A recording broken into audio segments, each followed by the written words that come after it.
విజయనగరం జిల్లా నెల్లిమర్ల నియోజకవర్గంలో అభివృద్ధి కార్యక్రమాలు కొనసాగుతున్నాయి.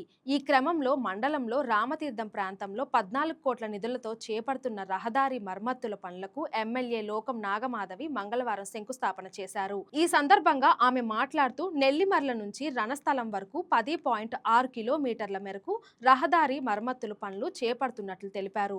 భక్తులు అధికంగా వచ్చే రామతీర్థం రామస్వామి దేవస్థానంలో నిత్యం ఉత్సవాలు జరుగుతున్న నేపథ్యంలో గ్రామంలోని రహదారులు, ఆలయ మాడవీధుల్లో ఉన్న ఆక్రమణలను తొలగించినట్లు వెల్లడించారు.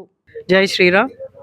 మన ప్రతిష్టాత్మక పుణ్యక్షేత్రం రామతీర్థం. ఈ రాముడికి ప్రత్యేకమైన సేవ చేయాలి. గత ప్రభుత్వ హయాంలో అతి కిరాతకమైన పని చేశారు. ఇక్కడ రాముడి తలను కట్ చేయడం జరిగింది.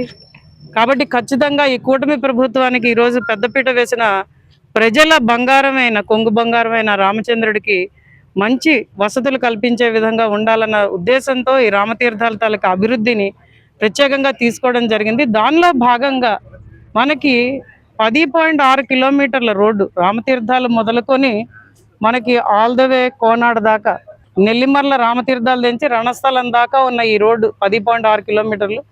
రామతీర్థాల దగ్గర వైడనింగ్ చేసాం 11 మీటర్లకి.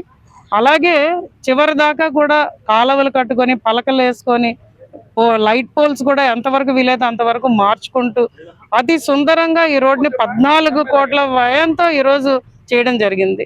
ఈ రోడ్డుని పూర్తిగా నీరుగార్చేశారు కదా ప్రభుత్వంలో. దాన్ని పూర్తిగా ఇంకా వెళ్ళిపోతుంది రోడ్డు అంటే అప్పుడు కాంట్రాక్టర్తో మాట్లాడి అతనికి టోకెన్ వేయించి, సార్ ఈ రోడ్డు అనేది చాలా ముఖ్యం, మాకు ఇది చాలా మంది వాడతాం కాబట్టి ఇది చెయ్యాలి అని వాళ్ళకి ప్రత్యేకంగా చెప్పడం జరిగింది.